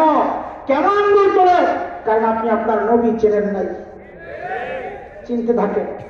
আল্লাহ আমার নবীকে জাজিরাতুল আরবে কেন পাঠাইছে? ও দোস্ত, বিশ্ব মানচিত্র খুলবেন, আন্তর্জাতিক যে মানচিত্র ওটা খুলবেন, খুলে জাজিরাতুল আরবের অবস্থানটা দেখবেন। দেখবেন তিন দিকে শূন্য, ওমান সাগর উপসাগর, আরব উপসাগর, ভারত মহাসাগর, পশ্চিম দিকে লোহিত সাগর। এই তিন দিক থেকে পানি। একদিক জর্ডান, ইরাক, ওই দিক শুধু ভূমির সাথে লাগা। খালি কয় দিক? কথা বলে না? খালি কয় দিক? লাগা কয় দিক? একদিক। ঠিক মানব দেহে যে হার্ট আছে, হার্ট কলব, ওই হার্টের যে অবস্থান, তিন দিক শূন্য, একদিক জয়েন্ট শরীরের সাথে। জাজিরাতুল আরবকে বিশ্ব মানচিত্রের মধ্যে দেখলে আপনি বুঝবেন যেন একটা হার্ট। এই জন্য ভূবিজ্ঞানীরা জাজিরাতুল আরবের নাম দিয়েছে জিওগ্রাফিক হার্ট। এটা মানচিত্রের হার্ট। আল্লাহ আমার নবীকে মানচিত্রের হার্টে পাঠাইছে। কেন পাঠাইছে ওইটা পরে বুঝেন, আরো দুই কথা বুঝে নেন। আমার নবী দুনিয়ায় আসার আগ পর্যন্ত যত দার্শনিক ছিল দুনিয়ায়, গ্রিক দর্শন, রোমান দর্শন, পারস্য দর্শন, ইরাকি দর্শন, মিশরীয় সভ্যতা, যত প্রাচীন দর্শন ছিল, সমস্ত দার্শনিকদের বক্তব্য ছিল মানুষকে নিয়ন্ত্রণ করে তার ব্রেন। কে? কথা বলেন কে? সর্বপ্রথম উম্মি নবী। কি নবী? উম্মি নবী মানে মূর্খ নবী না। উম্মি মানে মূর্খ না। উম্মি মানে যিনি একাডেমিক শিক্ষায় শিক্ষিত না কিন্তু মূর্খ না। কেন? একাডেমিক শিক্ষায় শিক্ষিত হতে গেলে কারো কাছে পড়া লাগবে। আল্লাহ আমার নবীকে ছাত্র বানান নাই, নবী বলেছেন বুইসতু মুআল্লিমা, আল্লাহ আমার দুনিয়ায় পাঠাইছেন শিক্ষক হিসাবে, আমি আমার পড়বো কার কাছে? আমার নবীর শিক্ষককে সর্বপ্রথম গোটা দুনিয়ার দার্শনিকদের বিরুদ্ধে দাঁড়ায় উচ্চারণ করলেন আমার নবী না, মানুষকে তার ব্রেন নিয়ন্ত্রণ করে না, মানুষকে নিয়ন্ত্রণ করে তার হাত। নবী ঘোষণা দিলেন আলা ইন্না ফিল জাসাদি মুদগাহ ইযা সালাহাত সালাহাল জাসাদু কুল্লু ওয়া ইযা ফাসাদাত ফাসাদাল জাসাদু কুল্লু আলা ওয়া হিয়াল কলব। এরা আমার উম্মত, মানব দেহের মধ্যে একটা গোষ্ঠের টুকরা আছে, ওই গোষ্ঠের টুকরা যদি ঠিক হয়ে যায় গোটা বডি ঠিক হয়ে যাবে, ওই গোষ্ঠের টুকরা যদি নষ্ট হয়ে যায় গোটা বডি নষ্ট হয়ে যাবে। ওই গোষ্ঠের টুকরাটার নাম কি? হার্ট, কলব। কলব বলেন কি? কলব। এইবার বুঝে আল্লাহ আমার নবীকে দুনিয়ার হার্টে কেন পাঠাইছেন? হার্টে আল্লাহ বলেন নবী আপনি হচ্ছেন বিশ্ব নবী। আমার নবী কি শুধু বিশ্ব নবী না, বলেন একমাত্র বিশ্ব নবী। বলেন আমার নবী একমাত্র বিশ্ব নবী। বিশ্ব নবী চেনেন? বিশ্ব নবী চিনেন? মনে হয় না, মনে হয় না। বিশ্ব নবী চিনেন না বললে আপনাদের এত আপত্তি আমাদের বিরুদ্ধে। আমি বিশ্ব নবীও চিনাবো ইনশাআল্লাহ, একটু অপেক্ষা করেন। আমার নবী যেহেতু একমাত্র বিশ্ব নবী, গোটা দুনিয়ার নবী, নবীর এই অল্প বয়সে অল্প সময়ে গোটা দুনিয়ায় ইসলাম প্রচার করা সম্ভব না। এই জন্য আল্লাহ তাআলা আমার নবীকে বিশ্ব মানচিত্রের হার্টে পাঠাইছেন। হার্টে, জাজিরাতুল আরবে। কেন? নবী আপনি হার্টে মেহনত করে হার্ট ঠিক করেন, হার্ট ঠিক হয়ে গেলে গোটা দুনিয়ার বডি ঠিক করেন। এক চরম বাস্তবতা হচ্ছে আজকে দুনিয়া। আজকে আপনি লক্ষ্য করেন জাজিরাতুল আরব, আরব বিশ্বের শাসকদের ঈমান আর ইসলামের পতন ধরেছে, আকীদা বিশ্বাসে পতন ধরেছে। এর রেজাল্ট হচ্ছে গোটা দুনিয়ার বডির মধ্যে ইসলামের পতন ধরেছে। আমি চ্যালেঞ্জ করলাম আজকেও যদি ওই জাজিরাতুল আরব বিশ্ব মানচিত্রের হাত ঠিক হয়ে যায়, আরব শাসকরা ঠিক হয়ে যায়, মুসলমান ঠিক হয়ে যায়, এখনো মুসলমান গোটা দুনিয়া শাসন করবে। এই খবর কাফেরদের আছে কি নাই? এই জন্য কাফেররা নতুন চক্রান্ত শুরু করছে। কি কয়? দাওয়াত ও তাবলীগের মেহনত শুরু হয়েছে জাজিরাতুল আরব থেকে। দাওয়াতের কাজ শুরু হয়েছে কোথেকে? আরে মক্কা থেকে। জাজিরাতুল আরব থেকে দাওয়াত ও তাবলীগের কাজ শুরু হয়েছে। ওই জাজিরাতুল আরব থেকে দাওয়াতের কাজ বন্ধ করো। কেন? কলমে দাওয়াতের কাজ বন্ধ হয়ে গেলে গোটা দুনিয়ার বডির মধ্যে দাওয়াতের কাজ বন্ধ হয়ে যাবে। মনে মনে মন কলা খাইতে থাকো। আরে জাজিরাকে গোটা দুনিয়া থেকে দাওয়াতের কাজ বন্ধ করলো, দাওয়াতের কাজ বন্ধ করা যাবে না। তুমি যেমন বিশ্বাস করো দুয়ে দুয়ে চাই হয়, উম্মতে মুহাম্মাদী এই ছোট্ট ছোট্ট উম্মতরা বিশ্বাস করে আমার নবীর এই সত্য উচ্চারণ একদিন আসবে। ইসলামের আওয়াজ প্রত্যেকটা কাঁচা পাকা ঘরে বাধ্য করে হোক অথবা খুশি মনে হোক ইসলামের দাওয়াত ঢুকবে। আজকে যাদের চক্রান্ত তুমি দাওয়াত ও তাবলীগের মেহনত বন্ধ করতে চাও, কসম আল্লাহ সেই আমেরিকাতেও একদিন কালিমার পতাকা পথ করে উঠবে ইনশাআল্লাহ।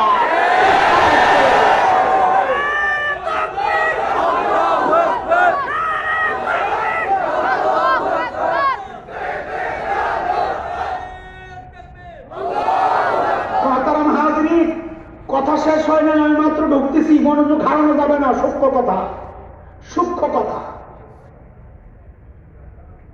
আপনাদেরকে বলেছিলাম বিশ্বনবী চেনাবো। বিশ্বনবী চেনানোর প্রসঙ্গ কেন আসে?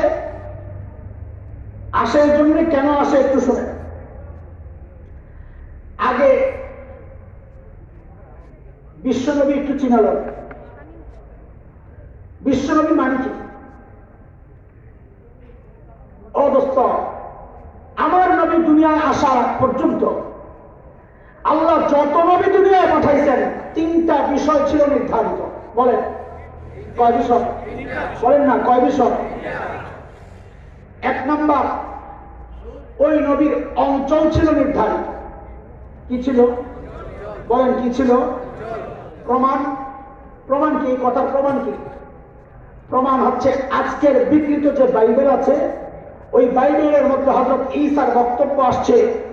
হযরত ঈসা নিজে বলেছেন, আল্লাহ আমাকে ফিলিস্তিনের একটা নির্দিষ্ট অঞ্চলের জন্য নবুয়ত দিয়ে পাঠাইছে। বুঝা গেল ঈসা আলাইহিস সালামের নবুয়তের অঞ্চল কি? কথা বলে না? আমার নবী বিশ্ব নবী, তার নবুয়তের কোন নির্দিষ্ট অঞ্চল নাই। তিনি গোটা দুনিয়ার নবী। তিনি আমেরিকারও নবী, তিনি আফ্রিকারও নবী, তিনি ইউরোপেরও নবী, তিনি অস্ট্রেলিয়ারও নবী, তিনি গোটা দুনিয়ার নবী। বিশ্ব নবীর অর্থ বুঝাইতেছি, বুঝেন? আমার নবী দুনিয়া আসার আগ পর্যন্ত আল্লাহ যত নবী দুনিয়ায় পাঠাইছে, সমস্ত নবীর কওম সম্প্রদায় ছিল নির্ধারিত। প্রমাণ ওই যে পিছনে সুই একটা রেখে আসছে, কি বলেন? একটু একটু বলতে চাই, আমার আটকায় যায়, পিটানি দরকার, শুনে কইছি ভালো করে মুখস্থ কর। হযরত ঈসা আলাইহিস সালামের নিজের বক্তব্য, ইয়া বনি ইসরাঈল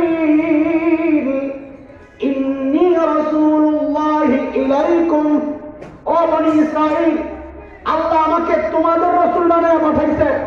বুঝা গেল ঈসা আলাইহিস সালামের নবুয়তের সম্প্রদায় নির্ধারিত। আমার নবী বিশ্ব নবী, বিশ্ব নবীর কোন সম্প্রদায় নির্ধারিত না। তিনি হিন্দু, খ্রিস্টান, বৌদ্ধ, ইহুদি, মগ, মুরান, গারো, চাকমা, কুকিল, সাঁওতাল, টিপরা সহ দুনিয়ায় যত জাতি বাস করে সমস্ত জাতির জন্য আমার নবী নবী, কারণ তিনি বিশ্ব নবী। কয়টা গেল? অঞ্চল নির্ধারিত, কওম নির্ধারিত। 3 নাম্বার, আমার নবী দুনিয়ায় আসার আগ পর্যন্ত আল্লাহ যত নবী দুনিয়ায় পাঠাইছেন, সমস্ত নবীর জন্য টাইম ছিল নির্ধারিত। কি ছিল? টাইম ছিল নির্ধারিত। আমার নবী একমাত্র নবী যিনি বিশ্ব নবী, যার জন্য কোন টাইম নির্ধারিত না। তিনি কিয়ামত পর্যন্ত নবী এবং আখির নবী, মাঝখানে আর কোন নবী আসার সুযোগ নাই। যেহেতু আমার নবী বিশ্ব নবী, এই জন্য আল্লাহ পাঠাইছেন কোন জায়গায়? কলবে। বলেন কোথায়? জাজিরাতুল আরবকে আমরা কি বলতেছি? হাট, হাট, কলবে। কেন? নবী আপনি যেহেতু বিশ্ব নবী, আপনি কলবে মেহনত করেন। কলব ঠিক হয়ে গেলে ইমানের নূর সমান তালে গোটা দুনিয়ায় ছড়ায় যাবে। সুবহানাল্লাহ। একটা উদাহরণ দিলে খুব ভালো বুঝবেন আপনারা, শুনেন। আমাদের একজন বড় মুফাসসির ছিলেন আল্লামা আব্দুল গফফার রাহমাতুল্লাহি আলাইহি। নাম শুনছেন আপনারা? হযরত হাফিজ জিউজুর রাহমাতুল্লাহি আলাইহির সাথে থাকতেন আল্লামা আজিজুল হক রহমতুল্লাহি আলাইহির সঙ্গী, বাংলাদেশ খেলাফত মজলিসের ওই আমির, প্রথম দিকের আমির আল্লামা আব্দুল গফফার রাহমাতুল্লাহি আলাইহি। বড় রসিক মানুষ ছিলেন, বয়ান করতেন সাদা সিধা, আমাদের মতো অত ভঙ্গাম ছিল না। তো হযরত একটা গল্প শোনাইছেন, ওই গল্পটারও আমি বিশ্বনবীর জন্য কাজে লাগাইতেছি উদাহরণ হিসাবে, খেয়াল করেন। বলে আমরা ইন্ডিয়াতে গেছি, আলেমদের এক কাফেলা। সকালবেলা নাস্তা দিছে শুকনা খিচুড়ি, গরম টাটকা শুকনা খিচুড়ি সামনে দিছে, খুব গরম। মাঝখানে একটু ঘি দিয়ে দেয়, ইন্ডিয়ানরা এটা খায়, আমরা দেওবন্দে খাইছি, বড় মজা। ওই গরমের তাপে ঘি গলে যায়, একটু একটু ঘি নেয় আর খিচুড়ি দিয়ে মাইকা খায়। এটা হেভি টেস্ট, মোকলারে বাজ্যায় খায়ও না, রসায় বসতে। খেয়াল করে, খেয়াল করে, একটু দিলাম আর কি, যে মনোযোগ আসা। তো ওই পশ্চিম দিকে যে মাওলানা সাহেব বসছেন, উনি হঠাৎ করে করছেন কি, ঘিয়ের মধ্যে আঙুলটা ঢুকায়। আচ্ছা, এটা বুঝার আগে আরেকটা কথা বুঝালাম। এতক্ষণ কি বুঝাইলাম? ইসলাম আসছে গোটা দুনিয়ার মাঝখানে। জাজিরাতুল আরব হচ্ছে দুনিয়ার কলব, হার্ট। সর্বপ্রথম মুসলমান হিজরত করছে কোন দিকে? বন্ধ নবী আলাইহিস সালাম এইটুকু এই সিরতের অংশ জানা না, কোন জায়গায় বলেন? হাবশা। আর ঠিক আছে, যেগুলো মদিনা করছে এগুলো মুরগি বানানোর দরকার আছে, সময় নাই, নাহলে মুরগি বানাইতে। সর্বপ্রথম হিজরত করছেন কোথায়? হাবশা, হাবশা, আবিসিনিয়া। হাবশা আজকের দুনিয়ার মানচিত্রে লোহিত সাগরের পশ্চিম পার, ইথিওপিয়া, ইরিত্রিয়া যে অঞ্চল, ওটা হচ্ছে নবী যুগের হাবশা, মক্কা থেকে পশ্চিমে। তো ইসলাম আসছে দুনিয়ার মাঝখানে। পশ্চিম দিকে যে মাওলানা সাহেব বসছেন, উনি করছেন কি, ঘিয়ের মধ্যে আঙুলটা ঢুকায় নিজের দিকে মাসতে টান, কয় কি ইসলাম প্রথমে মক্কা থেকে হাবশার দিকে হিজরত করছে। ঘিরে বানাইছে ইসলাম মাঝখানে, যে ঘি তো কইলা গেছে, ছুটছে হাবশার দিকে, পশ্চিম দিকে।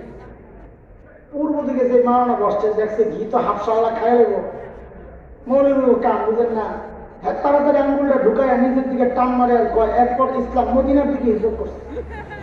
এখন ঘি ছুটছে হাফসার দিকে আর কোন দিকে? আব্দুল গাফফার সাহেব কয় কারবার তো খারাপ, ঘি তো হাফসাওয়ালা আর মদিনাওয়ালা খাই নেব, আমার কপালে তো ঘি নাই। তো আব্দুল গাফফার সাহেব দেখায় লম্বা মানুষ, উঁচা লম্বা, আমি তাড়াতাড়ি হাতাড়ি দিয়ে বটলাম, বইটা ঘি দিয়ে পুরা খিচুড়ির মধ্যে মাখলাম আর বললাম এরপর ইসলাম গোটা দুনিয়ায় ছড়াই গেছে।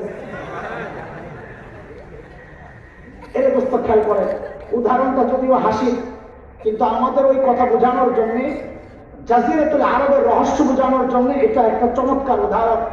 ওই ঘি যদি খিচুড়ির এক পাশে থাকতো তো মাখার সময় আরেক পাশে যাইতে যাইতে ঘি কমে যেত, এক পাশে বেশি যাইত।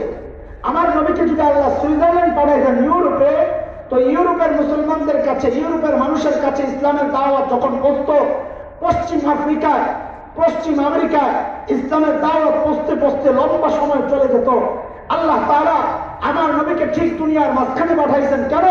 যেন হেদায়েতের নূর সমান তালে গোটা দুনিয়ায় ছড়ায়। এতগুলা কথা বলছি যে কারণে এইবার ওটা বুঝে, এই যে এতক্ষণ আলোচনা করছি, কতক্ষণ হয়েছে? 1 ঘন্টা হয়েছে। এই যে 1 ঘন্টা আলোচনা করলাম, এটা যেই কথাটা বলার জন্য এতক্ষণ চিল্লাইলাম, এইবার ওই কথাটা বুঝে। সেটা হচ্ছে, এর যুবক ভাই, বাংলাদেশের আকাশে শকুনের আনাগোনা পরিলক্ষিত হচ্ছে, তোমার সতর্ক হওয়া দরকার বেশি। ওই সময় খুব শিগগির আসবে, আস্তে আস্তে এই বুড়া করে এরা খুঁজে পাইব না, খুঁজে পাইব না মানে দুর্বল হয়ে যাবে। মারার জন্য টার্গেট করবে তোমার, আমারও বেশি একটা মারবো না। কেন? আমিও তখন বুড়ো হয়ে যাবো, 2-1টা লাগাইব তোমার নেতা হিসাবে। আমরা যখন দেওবন্দে হঠাৎ ধর্মান্ত শুরু হয়েছে, তা আমি তো তখন একদম চিকনা ছিলাম, আমি নির্ভয়ে ঘুরি ফিরি খাই পড়ি। লালবাগ থেকে গেছিলেন আমাদের এক দোস্ত, ইয়া মোটা, মানিকগঞ্জ বাড়ি, হ্যাঁ যায় মাদ্রাসার ছাদে ঘুমাইতো। কই? ছাদে। তা আমি বলি কি ছাদে ঘুমান কেন? ও ভাই আপনি ছাদে ঘুমান কেন? তো বলে কি যে দোস্ত তো করে যদি পায় তো পিড়ানোর সময় মায়া করবো, যেটাকে পিড়াই কি, আর আমারও যদি পায় মোটা তাহলে তো আমারও পিড়াই যে কি মজা পাই বলে দোস্ত, আমি এই ডরে শেষ। আমাদের দেওয়ানবাগির হুজুর যখন মারা গেল না, তখন এই কথাটা আমার মনে পড়ছে, আরে কবরে ফিরিস্তারা পিড়ায় না জানি কি মজাটা পেয়েছে। তো তুমগরে পিড়ায় মজা পাইবে, ওই জন্য তুমগরে ধরবে, একটু সতর্ক হও। কি সেটা? বাংলাদেশের কিছু অঞ্চল, আয় মুরব্বীরা খেয়াল করে শুনে, চোখে আঙ্গুল দিয়ে একটু দেখা দেয়, শুনে খবর নেই তো খানদান ভর্তি করে, দেশ নিয়ে কি চক্রান্ত হয়, দিন নিয়ে কি চক্রান্ত হয়, খবর তো নেই। বাংলাদেশের কিছু অঞ্চল, বিশেষ করে পার্বত্য অঞ্চল আর হচ্ছে উত্তরবঙ্গ, হাজার হাজার নয়, হাজার হাজার নয়, লক্ষ লক্ষ মানুষকে কাদিয়ানি আর খ্রিস্টান বানানো হচ্ছে। এনজিওরা লক্ষ লক্ষ মানুষকে খ্রিস্টান বানাচ্ছে। কয়েক বছর আগে আমরা গেলাম দিনাজপুরে, দাওয়াতি কাফেলা নিয়ে মুরতাদ ভাইদের কাছে দাওয়াত দিয়ে ইসলামী ফেরত আনার জন্য। খুব মনোযোগ দিয়ে কথাটা শোনেন। পুলিশের কাছে তারা নোটিশ পাঠাইল যে ঢাকা থেকে কিছু মৌলবী আসছে, এবং মতিগতি ভালো না। পুলিশ আমাদেরকে তলব করে, তখন তো একেবারে চিকনা চাকনা, দেখে এত মারামারি করার মতো মনেও হয় না, সরসোজার মতো লাগে, ব্যাকল ব্যাকল লাগে আমার। তো পুলিশ আমাদেরকে জিজ্ঞেস করে আপনারা কারা, কি জন্য আসছেন? তা আমরা বললাম যে ভাই আমরা সাধারণ মানুষ, আমার ভাই মুরতাদ হয়ে গেছে, তাকে ইসলামে ফেরত নেওয়ার জন্য আসছি দাওয়াত দিয়া। তখন পুলিশ আমাদেরকে একটা প্রশ্ন করেছিল, এ দোস্ত ওই প্রশ্ন যখন এখন আমি আপনাদের সামনে পরিবেশন করব, আমি নিশ্চিত এখানেও এমন মানুষ পাওয়া যাবে যারা চিন্তা করবে হ্যাঁ পুলিশের কথা তো ঠিকই আছে। এই প্রশ্ন কেন জাগবে? তুমি তোমার নবী চেনো নাই। আমি শুরু থেকে যে কথাটা বলে আসতেছি, তুমি তোমার নবী চেনো না বইলা অনেক অপকর্মে জড়ায়া যাচ্ছ, যারা কাজ করতে চায় তাদের বিরোধিতা করছো। কেন? তুমি তোমার নবী চেনো না। পুলিশের প্রশ্ন হচ্ছে, শুনে পুলিশ প্রশ্ন করে, হুজুর আমরা মুসলমান, ইসলামের দাওয়াত আমেরিকায় চলছে, ইউরোপে চলছে, আফ্রিকায় চলছে, গোটা দুনিয়ায় চলছে, ওই আমাদেরকে তো বাধা দেওয়া হয় না, আইসা তাদের ধর্মের প্রচার করলে আমরা কেন বাধা দেব? যার যার ধর্মের প্রচার সে করবে, আমাদের ধর্মের প্রচার আমরা করি গোটা দুনিয়ায়, তারাও বাংলাদেশে তাদের ধর্মের প্রচার করবে। এখন অনেকেই চিন্তা করতেছেন, হ্যাঁ কথা তো ঠিকই আছে। কেন চিন্তা করতেছেন? কারণ আপনি আপনার নবী চিনেন নাই। আপনি আপনার নবী চিনেন নাই। কেন খ্রিস্টানরা বাংলাদেশে তাদের ধর্মের দাওয়াত দিতে পারবে না? কেন আমরা গোটা দুনিয়া ইসলামের দাওয়াত দিতে পারবো? এটা বুঝার জিনিস। এই জন্য এতক্ষণ কথা বুঝাই আসছি। এরে দোস্ত, এই কথা বুঝার আগে আপনারা একটা উদাহরণ বুঝেন। এটা সুরমা, দক্ষিণ সুরমা না? দেখি সিলেট সদরের সাথে এমপি আসন, সিলেট সদর, সিলেট 3 আসন। এমপি সাহেবকে হাবিবুর রহমান হাবিব। ও আচ্ছা আচ্ছা। এই জায়গার মূল কেন্দ্র কোনটা? শহর, এই থানার মূল শহর কোনটা? দক্ষিণ সুরমা। এমপি সাহেবের ছেলেপেলেরা খুব খেয়াল করে, খুব খেয়াল করে। এমপি সাহেবের ছেলেপেলেরা হঠাৎ একদিন দেখি কি একটা বিশাল অফিস, সাইনবোর্ড লাগাইছে এমপি সাহেবের কার্যালয়। সাইনবোর্ডে কি লেখা? এমপি সাহেবের। তো এই জায়গার এমপি সাহেবের ছেলেপেলেরা যায় অফিসে ঢুকছে। দুইটা লোকজনরা জিজ্ঞেস করে, হয় বড় তোরা কারা? এই জায়গায় এমপি সাহেবের অফিস খুলছ, আমরা এমপি সাহেবের লোক, তারা কারা? তারা বলে কি, আমরা ঢাকার সাবেক এমপি সাদেক হোসেন খোকা, তার অভিযোগ। সাদেক হোসেন খোকার নাম শুনছেন? ঢাকা 7 আসন, সূত্রাপুর কোতোয়ালি। তিনি যখন মেয়র হন, মেয়র হওয়ার আগে ওই এলাকার এমপি ছিলেন ঢাকা 7 আসনের। এখন তিনি নাই, তিনি মারা গেছেন। এবার আপনারা বলেন, এই ঢাকা সিলেট 3 আসনের এমপি কি সাদেক হোসেন খোকা কখনো ছিলেন? তিনি যে এলাকার এমপি ছিলেন এখন কি আছেন? এখন এই জায়গায় অফিস খুললে যদি এই এলাকার এমপি সাহেবের ছেলেপেলেরা যায় ওদেরকে পিডা লাগায়, তা আপনি কি বলবেন? পিডা লাগানোটা বৈধ না অবৈধ? বৈধ। কেন? তারা 2টা অপরাধ করছে। কয়টা? কয় অপরাধ করছে? 1 নম্বর অপরাধ হচ্ছে এই সিলেট 3 আসন তো সাদেক হোসেন খোকার আসন না, এখানে কেন অফিস করছ? 1 নম্বর অপরাধ।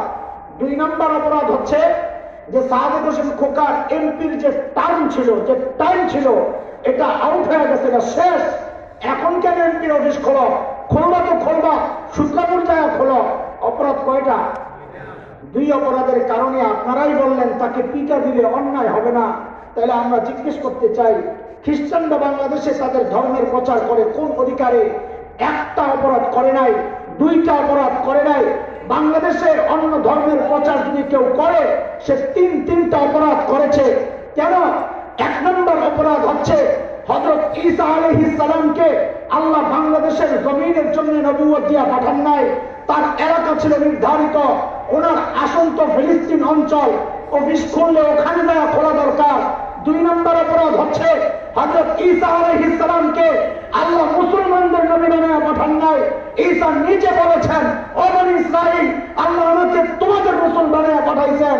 ঈসাই ধর্মের প্রচার যদি করতে হয় মুসলমানদের কাছে না, এটা তো ইহুদিদের কাছে যা করার কথা। 2 নম্বর অপরাধ। 3 নম্বর অপরাধ হচ্ছে হযরত ঈসার নবুয়তের টার্ম শেষ হয়ে গেছে 1500 বছর আগে। 1500 বছর আগে ডেট এক্সপায়ার হওয়া ওই ধর্মের প্রচার বাংলাদেশে চলতে পারে না। 1টা 2টা নয়, 3টা অপরাধের কারণে আমাদের অধিকার আছে। এই সমস্ত কুলাঙ্গার, এই সমস্ত ধর্ম ব্যবসায়ী আমার মানচিত্র খাওয়া পাবলিক যাদের পূর্বপুরুষরা এই জমিন দখল করেছিল, আকাবের আসলামদের প্রতিরোধের মুখে কুত্তার মতো লেজ গুটায় পালাতে বাধ্য হয়েছিল, তারা বর্তমানে নতুন করে এই দেশ দখলের স্বপ্ন দেখছে। আমাদের অধিকার আছে মানচিত্র রক্ষায়, ইমান রক্ষায়, তাদের বিরুদ্ধে প্রতিরোধ করে তোলা।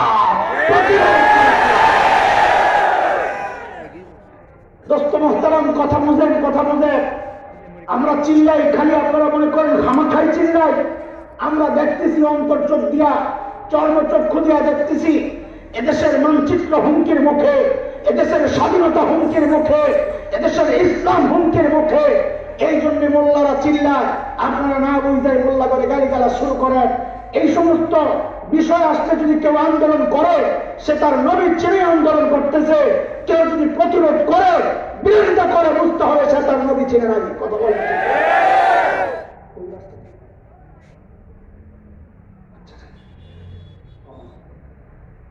মোহতারাম হাজরিন, আপনাদেরকে শুরুতে দুই উদাহরণ দিয়েছিলাম। কয় উদাহরণ? একটা দিছে আমার নবী কিসের মতো? কিসের মতো? আকাশের মতো। বলেছিলাম এটা বোঝানো কখন? দুই উদাহরণ ধনী বাবার উদাহরণ দিছি, বলছি এটা এখন বুঝাইতেছি। আমার নবীকে আল্লাহ দুনিয়ায় পাঠানোর সময় সব সেরা সেরা জিনিস দিয়েই পাঠাইছেন। সুবহানাল্লাহ। আরো কয়টা বুঝাবো? বাদ দেন, অনেক রাত হয়ে গেছে। শেষ একটা কথা বুঝাই। এই কথা বোঝানোর আগে দুইটা উদাহরণ দিব, বুঝেন। আপনাদেরকে বুঝাইতে চাই আমরা, বুঝেন।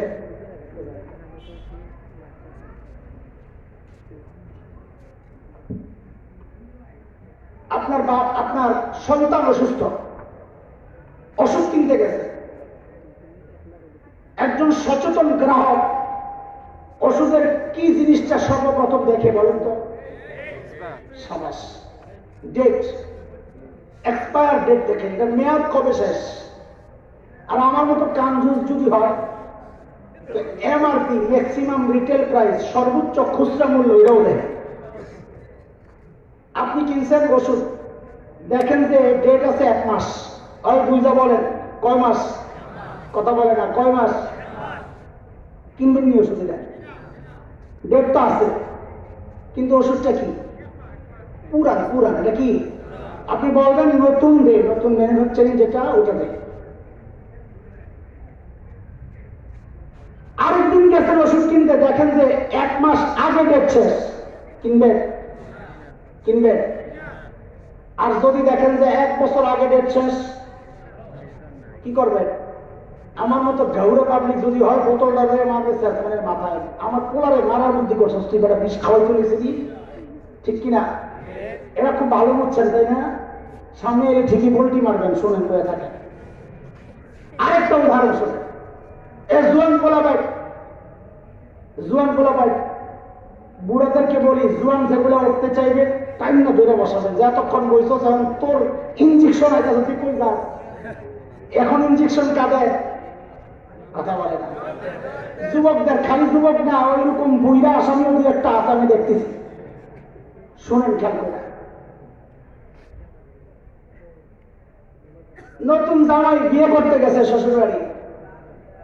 তা আমি তো শুরু থেকে হয় জ্যামের উদাহরণ দিতেছি, আর নয় খাওয়ানোর উদাহরণ দিতেছি। ছুটছে একদিকে গাড়ি, জামাই আস্তে আস্তে জ্যামে পড়ে গেছে। শীতকালের দিন ছোট, আসরের আজান দিয়ে দিচ্ছে। মেয়ের বাবা চিন্তা করে, আমারই তো জামাই, কষ্ট পাইলে সারা জীবন খোটা দিব, দরকার নাই, এর বিয়ে শাদী পরে হবে, আগে খাইয়া যাবে। হয়নি আমার। বরযাত্রী আসতে দেরি হইলে বিয়ের অনুষ্ঠানটা পরে হয়, আগে খাওয়া দাওয়ার ঝামেলাটা সারে। আরে হয়নি আমার, তো বিয়ে শাদী এখনো হয় নাই। জামাইয়ের সঙ্গে বিশাল বিষ, যত খাবার তৈরি করা হয়েছে তার মধ্যে সবচাইতে সুন্দর আর দামি সুস্বাদু খাবার দিয়া জামাইয়ের বিষ সাজানো হয়েছে। সাজানো করেছে, জামাইয়ের সবচেয়ে সুন্দর খাবার দেয় না? কথা কয় না। আরে জামাই একটাও নেই, পান নাই, পোড়া কপাল, বাবে তো মনে হয় কিছু খাওয়া নাই, দেখ। আর শ্বশুররা কোন জামাইরা না দেন না আপনারা? জামাইয়ের সামনে দামি দামি খাবার, জামাই বাবু ওই খাবারের দিকে তার মন নাই একটু।